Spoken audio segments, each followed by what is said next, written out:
Kanchipuram వకుడా silks నాణ్యత మా ప్రాధాన్యత. మదీనాగూడ, మియాపూర్, హైదరాబాద్ లో త్వరలో శుభారంభం.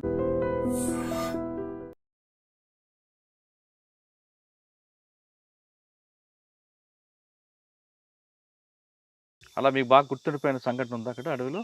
కిండెంగు ఏం జరిగింది అక్కడ? వాళ్ళకి ఇంతకుముందు ఆ ఊర్లో కుమారి అని ఒక అమ్మాయి ఉండేది. ఆ అమ్మాయిని ఇంటికి వచ్చిన తర్వాత పోలీసులు వచ్చి రోజు వేధించేవాళ్ళు. కానీ ఆ ఊరికి పోలీసులు రాకుండా గరికిబంద డెన్ నుంచి మొత్తం అడ్డుకొని చుట్టి మొత్తం కిండెం కింద ఎన్కౌంటర్ చేసాం గట్టిగానే. అప్పటి నుంచి ఆ ఊరికి ఇంకా పోలీసులు రావడం గట్రా చేయలేదు ఆ ఏరియాకి. ఎందుకంటే బాగా లోయలు ఉండిపోయారు. కాకపోతే మేము కాల్చలేదు, పోలీసులు ఎక్కువ కాల్చారు బుల్లెట్లు. ఎందుకంటే మేము కాల్చిన బుల్లెట్లు అయిపోతాయి, ఖాళీ అయిపోతాయి. సరిగ్గా షూట్ చేయకపోతే బుల్లెట్ వేస్ట్ అయిపోతాయి. అందుకనేసి మేము కాల్చలేదు, వాళ్ళే కాల్చారు. ఇంకా అక్కడికి అటు నుంచి అటు వస్తే రాలేదు. ఇంకా మేము ఆ రోజు తిండిలే తిప్పలేదు. పైకి ఎక్కేసాం, మొత్తం అందరూ ఒక గోతులో వెళ్ళిపోయారు. మేము పైకి ఎక్కేసిన తర్వాత నేను ఇంటి దగ్గర కిండెంకి వెళ్ళి ఊర్లో దాక్కున్నాను. మళ్ళీ ఊర్లో దాక్కున్నాను. మీరు ఇక్కడికి వచ్చారు కదా దళంలోకి, పోలీసులు మీ అమ్మగారు మీ అమ్మ నాన్న ఇంటికి వెళ్ళలేదా? మా అమ్మ నాన్న ఇంటికి కలిసారు, వెళ్ళలేదు. 3 సంవత్సరాల్లో 8 ఎన్కౌంటర్ల నుంచి తప్పించుకున్నారు. ఆ 8 ఎన్కౌంటర్లు చెప్పండి, ఒక్కొక్కటి మీకు బాగా గుర్తుండిపోయినవి. మా పక్కన కైలేసం చనిపోయింది ఒకటి సార్. నెక్స్ట్ కిండెంగ్ది ఒకటి. నెక్స్ట్ మా ఇప్పుడు ఈ చిత్రకొండ దగ్గర ఏదేదో ఊరు ఉంటుంది, ఎక్కజనబ దిగజనబ మొత్తానికి. ఆ దిగజనబ దగ్గర ఒక ఎన్కౌంటర్ జరిగింది, అక్కడ ఒకటి. నెక్స్ట్ వచ్చి మా కమాండర్ చనిపోక ముందు ఇంకో ఎన్కౌంటర్ జరిగింది అదే ఏరియాలో, కోరుకొండ ఏరియాలో. ఏ ఊరు అది? దారకొండ ఇటుపక్కే, దారకొండ సైడ్ కాదు, దారకొండకి ఇటుపక్కే. అదేదో ఊరు శనగలూరు అట ఊరు. అక్కడ ఒకటి జరిగింది.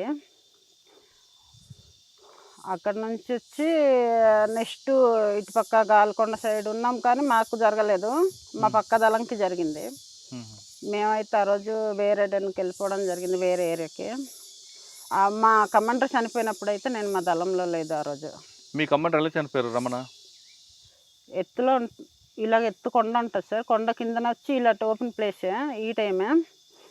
ఈ టైం కూడా కాదు, బాగా సమ్మరే. అప్పుడేమో కింద నుంచి పైకి వెళ్ళిపోదామని కింద నుంచి ఎక్కుతున్నారు. మేము పొయ్యి వేసుకున్నారు, టీ పెట్టుకుందామని. పొయ్యి వేసుకుంటే పొగ చూసి వచ్చి పట్టుకున్నారు. ఆ పైనుంచి వెళ్ళిపోతున్నారు యాక్చువల్ పోలీసులు అయితే. పైనుంచి వెళ్ళిపోతుంటే కిందన ఓపెన్ ప్లేస్ మొత్తం కోరుకొండ ఆ ఊరు మొత్తం. అప్పుడేమో పైనుంచి చూసి మళ్ళీ కిందకు వచ్చి ఫైర్ చేశారు. మా ఒక్కడు మాత్రం, గణపతి మాత్రమే ఆ దళం నుంచి బయటపడ్డాడు. మొత్తం అందరినీ కాల్చేశారు, చంపేశారు. వీళ్ళు సరెండర్ అయిపోతున్నామని చేతులు ఎత్తినా వచ్చి దగ్గరకు వచ్చి చనిపోయిన బాడీలను కూడా కాల్చేశారు. మీరు ఎలా తప్పించుకున్నారు మరి? ఆ రోజు లేదు సార్ అక్కడ. మాకు వేరే దగ్గర వేరే ఫైల్స్ ఏదో ఉంటే ఎవరిది పంచాయతీ మామూలు ఇవే గొడవలదే, అవి వేరే వాళ్ళకి రవి వాళ్ళకి ఇవ్వడానికి వెళ్ళాం. రవి వాళ్ళ దగ్గరే ఉన్నాం ఆ రోజు. మేము కూడా అక్కడే ఉండవలసింది, లేకపోతే వాళ్ళకి ఇచ్చేసి సివిల్తో వెళ్ళాం మేమైతే. యాక్చువల్ అక్కడ ఇచ్చేసి రావాలి, వేరే ఊరికి కలుస్తాం మేము. యాక్చువల్గా ఊరి నుంచి వేరే ఊరికి అక్కడ వచ్చేసరికి దళం ఉంటుంది. దళ కమాండర్ చనిపోయారు కదా, దళ కమాండర్ మరి అదే దళం ఉన్నారు, మారారా మీరు? అంటే మారిపోయాం సార్, రవి దగ్గరికి వెళ్ళిపోయాం. రవి, కరుణ. ఏ దళం అది? గాలికొండ దళం. గాలికొండ వాళ్ళ దగ్గరికి వెళ్ళిపోయాం. అక్కడ ఎంతకాలం చేశారు? అక్కడ ఉన్నాం సార్ 1 year. అనిత వాళ్ళు చనిపోయిన తర్వాత. ఆ సంవత్సరంలో మీకు బాగా గుర్తుపోయిన సంగతి చెప్పండి. ప్రజలకు ఏం చేసాం, లేదంటే పోలీసులు ఏం చాలా తప్పించుకున్నాం? పోలీసుల నుంచి అయితే తప్పించుకున్నాం సార్. చాలా ఎన్కౌంటర్లు జరిగాయి. అప్పుడేమో ఇది అది ఎన్కౌంటర్లు జరగడం, తిండి తిప్పలు లేకపోవడం చాలా జరిగింది. ఎందుకంటే ఊర్లో ప్రజలు సపోర్ట్ మానేశారు, తర్వాత సపోర్ట్ చేయడం ఆపేశారు. ఎందుకంటే పోలీసులు వచ్చి ఇది తీసుకుపోయి జాబులు ఇస్తాం, అది ఇస్తాం అనేసి టౌన్లోకి తీసుకెళ్ళడం. మళ్ళీ వాళ్ళకి జాబులు ఇచ్చారో లేదో తెలియదు, కానీ వాళ్ళైతే వచ్చి మళ్ళీ రివర్స్ తిరిగిపోయారు. ఎందుకంటే పలానా దిక్కున ఉన్నారనేసి చెప్పమని చెప్పేవాళ్ళు కదా పోలీసులు. అప్పుడు పలానా చోటన ఉన్నారని చెప్పండి అనేసి ఊర్లో ఒక 2-3 పోలీసులు సెట్ చేసేసుకున్నారు. అచ్చా. కానీ మీరు 3 సంవత్సరాల్లో మీరు చేసిన అటాక్ చెప్పండి ఒకటేనా? రేవు కోటలు చేసాం సార్. ఏం చేశారు? వాళ్ళు వస్తుండగానే డైరెక్ట్ కాపలా కాసి డెన్నేసి డైరెక్ట్ బాంబులు పెట్టాం. ఎవరు చనిపోయారు? పోలీసులు చనిపోయారు సార్. ఎంతమంది? ఇంతమంది 6 మంది 7 మంది చనిపోయారు. మొత్తం చాలా దెబ్బలు తగిలింది. ఎందుకంటే దగ్గరకు వస్తే బ్లాస్టింగ్ అయ్యింది బాంబులు. కొన్ని బాంబులు బ్లాస్టింగ్ అవ్వలేదు. మీరు బ్లాస్ట్ చేశారు కదా, అక్కడి నుంచి ఎలాగా మీరు పారిపోయారు? మాకు మీద నుంచి ప్లేస్ ఉంది సార్, వాళ్ళు వెళ్ళడానికి రావడానికి అవ్వదు. అంటే మేము మీదన ఉన్నాము. 2 days కూర్చొని పోలీసులు వస్తారని తెలిసి అప్పుడేమో వస్తున్నారని తెలిసి ఇదే దారి నుంచి వెళ్తారనేసి బాంబులు పెట్టారు. అది కాకుండా ఇంకా బాగా గుర్తున్నాయి? ఇంకా గుర్తున్న సంఘటనలు అయితే ఆకలితో ఉన్నవి ఎక్కువ ఉన్నాయి. ఆకలితోనా?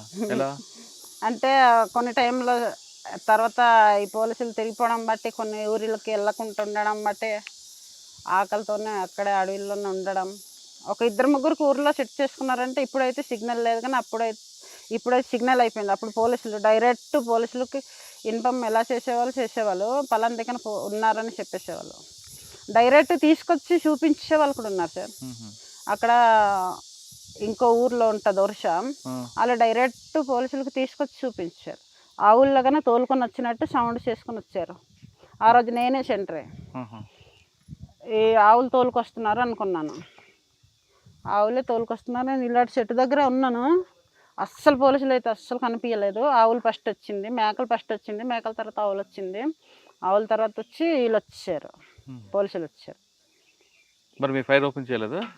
ఫైర్ ఓపెన్ చేయలేదు సార్. అస్సలు మాకు ప్లేస్ లేదు. మేము యాక్చువల్గా అయితే ఇటు నుంచి కదా పోలీసులు వస్తారు, ఇలా పోదాం అనుకున్నాము. అలా పోదామంటే పోలీసులు యాక్చువల్గా అటు నుంచి కొండ నుంచి వచ్చారు, పైనుంచి ఊర్లో వాళ్ళే తీసుకొచ్చి చూపించారు అక్కడ కూడాను. అప్పుడేమో మేము ఫైర్ చేయలేదు కానీ కిందకి దిగేసాం.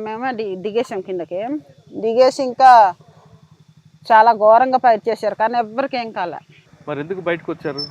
జగన్ వాళ్ళ నాన్న ఎవరో సీఎం ఉన్నారు కదా, రాజశేఖర రెడ్డి అతను ఉన్నప్పుడు కావాలి 2006లో పేపర్ ప్రకటనలు ఇచ్చారు.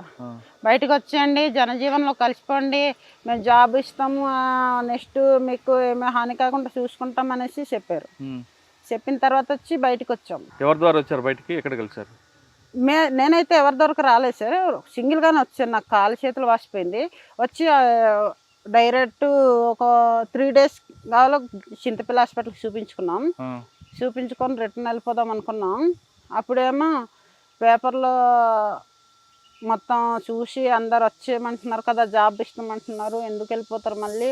నేను యాక్చువల్గా ఆ రోజు వెళ్ళిపోతాను మళ్ళీ రిటర్న్ లోపలికి. రిటర్న్ నేను ఆ రోజు వెళ్ళిపోవాలి.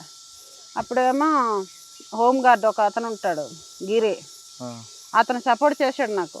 నువ్వు వచ్చేస్తానంటే జాబ్ ఇప్పిస్తాను, వచ్చేయరా అన్నాడు. వచ్చేయరా, మేము జాబ్ చేస్తున్నాం కదా, జాబ్ ఇస్తారు, అన్నీ ఇస్తారు గవర్నమెంట్, వచ్చే అన్నాడు. అతను లోపల నుంచి వచ్చాడు, కాకపోతే బయట నన్ను కలిశాడు. అప్పుడేమో వచ్చేయంటే లేదురా నేను రాను, వెళ్ళిపోతాను నేను లోపలికే, నాకు ఉండాలనిపించట్లేదు అన్నాను. ఇక్కడ ఉంటే అలవాటు అవుతుందిరా, నువ్వు లోపల ఉన్నావు కదా, లోపల ఉండి మళ్ళీ బయటకు రాస్తే ఉండాలనిపించదు, అలాగే అనిపిస్తుంది. కొన్ని రోజులు, ఒక వారం రోజులు, 10 రోజులు ఇక్కడ ఉండాలనిపిస్తుంది అనేసి అన్నాడు. మీరు బయటికి మేము సరెండర్ అయిపోయాం సార్. వైజాగ్ ఎస్పీ ఆఫీస్ దగ్గర. అప్పుడు ఎవరో 2006లో వినీత్ సార్ ఎవరో ఉండేవాళ్ళు సార్, పేరు సరే గుర్తులేదు. సరెండర్ అయిపోయిన తర్వాత మీరు రావాల్సిన ఇచ్చారా? రావాల్సింది 25,000 ఎంతో రివార్డ్ ఉందట సార్. మాకైతే ఏమి ఇవ్వలేదు. 5,000 క్యాష్ ఇచ్చారు, చెక్కు కాదు, క్యాష్ ఇచ్చారు. నెక్స్ట్ జాబ్ ఇస్తామని 1 సంవత్సరం 2 సంవత్సరాలు తిప్పించుకున్నారు. తిప్పించుకుంటే నిజంగా జాబ్ ఇచ్చారనేసి మళ్ళీ నక్సలైట్లో వచ్చి మా ఇల్లంతా కొట్టేసి ధ్వంసం చేసి బాంబు పెట్టి బ్లాస్టింగ్ చేశారు. ఎందుకంటే బయటికి వెళ్ళిపోయింది జాబ్ ఇస్తామనగానే అనేసి. జాబ్ చేయట్లేదు అన్న సంగతి తెలియదు. అప్పుడేమో వచ్చి బ్లాస్టింగ్ చేశారు, ఇల్లంతా పోయింది. అప్పుడేమో ఈ ఇంటికాడ ఉన్న సామాన్లు ఉంటాయి కదా, వండుకునేవి తినేవి, ఇవన్నీ చుట్టుపక్కల ఊర్ల వాళ్ళు మొత్తం పట్టుకుపోయారు. మీరు ఎక్కడున్నారు అప్పుడు? నేను పాడేరులో ఉన్నాను సార్. అప్పుడు పాడేరులోనే ఉన్నాను. అప్పుడు తర్వాత వెళ్ళి పోలీసులు కలిసారా? సార్ ఇల్లు పోయింది నాకు పోయిందని కలిసాం సార్. అంటే ఏమన్నారు? చేద్దాము చూద్దాం అన్నారు. అంటే అప్పటి నుంచి మరి మీరు రోజు ఎలాగా గడుస్తుంది ఇక్కడ? ఇక్కడైతే ఇప్పుడైతే మేము డైలీగా ఏదో పనికి వెళ్తున్నాం సార్, తింటున్నాం అంతే. 2 పిల్లలు ఉన్నారు. ఇప్పుడైతే చచ్చిపోలేను, వెళ్ళిపోలేను, ఉండలేను. అది పరిస్థితి. చచ్చిపోవడం ఎందుకు? చచ్చిపోవాలంటే ఇప్పుడు పిల్లలు అడ్డొచ్చేస్తున్నారు. ఎందుకు చనిపోవాలంటా నేను? ఇక్కడ ఉండి కూడా వేస్టే కదా సార్. ఎందుకు ఇప్పుడు waste? 2 పిల్లలు ఉన్నారు కదమ్మా, వాళ్ళకి చూడాలి కదా నువ్వు. అవును సార్, వాళ్ళ కోసమనే బతుకుతున్నాను, లేకపోతే ఆయన చచ్చిపోవచ్చు. ఏం చేస్తారు మీ వారు? మా ఆయన లేదు సార్, పచ్చకామర్లు వచ్చి నర్సీపట్నం కూడా చనిపోయారు. ఆయనకి హోంగార్డే. ఆహా. అతను కూడా హోంగార్డే. అప్పుడేమో మీ ఆయనకి జాబ్ ఇచ్చాము, నీకెందుకు ఇస్తామన్నారు.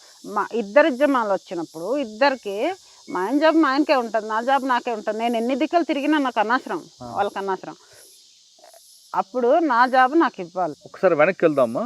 అడవిలో మీకు ఆకలి వేస్తే ఏం తినేవారు? చింతపండు అవేనా లేదా ఇంకేం తినేవారు? చింతపండులో అయితే దొరుకుతాయి సార్, దొరకదు. మరి ఏం తినేవారు? కాకపోతే ఇవి ఉంటాయి కదా పల్లీలు వేపుకొని ఉండల్లాగా చేసుకోవడం, ఆకలి బాగా వేసినప్పుడు తినడం, ఒక 2 తినేసి నీళ్ళు తాగడం. అవి కూడా దొరకలేదు అనుకో అప్పుడు? అవి కూడా తాగినప్పుడు అయితే ఇంకా ఊట ఉంటుంది కదా, ఊట నీళ్ళే.